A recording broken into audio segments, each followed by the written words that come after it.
On démarre l'année avec l'humoriste Charles Nouveau. Charles, des bonnes résolutions ?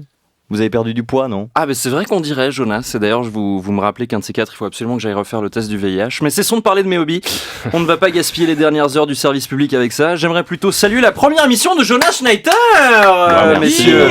Merci. Une ascension fulgurante pour ce jeune Suisse filiforme qui avait au départ intégré la RTS en tant que paratonnerre et qui désormais succède à Michel Zendali. Il m'avouait tout à l'heure en coulisses qu'il était très enthousiaste à l'idée d'animer cette émission, mais un peu moins concernant les 2 paquets de clopes quotidiens.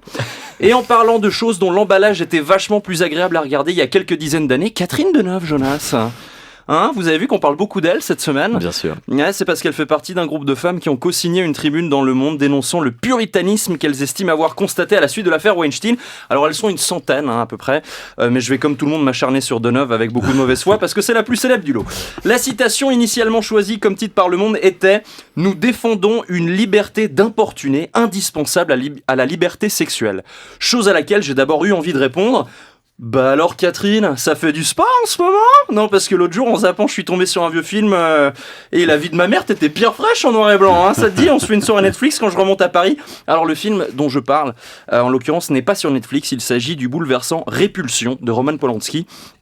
Pas de mauvaise blague sur Polanski, puisque là c'est un film qui date de 1965, 12 ans avant sa fameuse condamnation, et donc déjà 1 an après la naissance de la jeune femme qu'il avait importuné. Wow, pas d'amalgame, Jonas, du calme, s'il vous plaît. Évidemment que la tribune qu'a co-signé Deneuve ne fait pas l'apologie du viol. La première phrase, c'est quand même « Le viol est un crime ». Affirmation que j'ai depuis fait vérifier par plusieurs amis juristes, qui m'ont plus ou moins tous confirmé que c'était vrai, par ailleurs, sachez-le.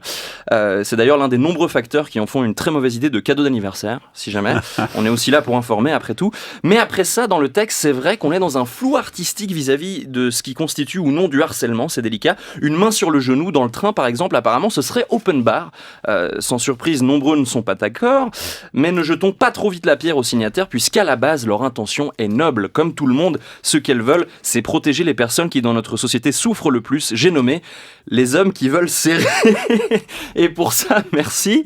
Merci aussi d'avoir une nouvelle fois mis un terme à l'éternel débat autour de si oui ou non les femmes pouvaient être drôles. À défaut d'avoir déjà entendu une chronique de Marina Rollman, au moins là vous avez tous la preuve noir sur blanc tirée à des milliers d'exemplaires. D'ailleurs, la ministre de la Culture suédoise, pays dont la politique anti-harcèlement est critiquée dans la tribune, a éclaté de rire en l'apprenant, avant de déclarer que face à ce genre de discours, le mieux c'était de sourire et de continuer de travailler dans le bon sens.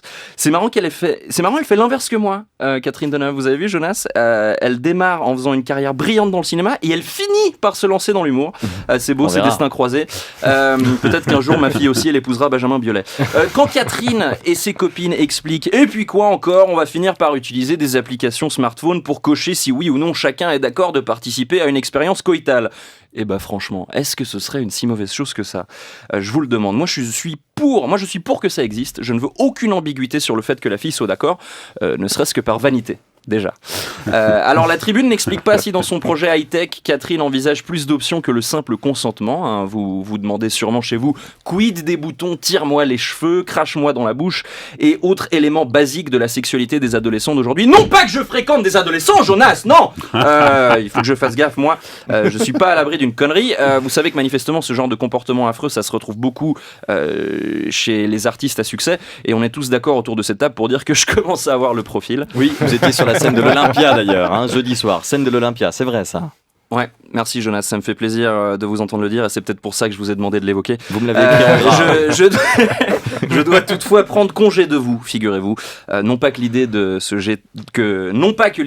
lécher le rectum de façon mutuelle, métaphorique et consentie ne me séduise pas, mais 2018, c'est pas seulement l'année où l'on s'offusque de tout. Vous savez, c'est aussi celle de mon 28e anniversaire, ce qui veut dire qu'il ne me reste que très peu de temps si je veux mourir au même âge que Kurt Cobain et Amy Winehouse. À bientôt.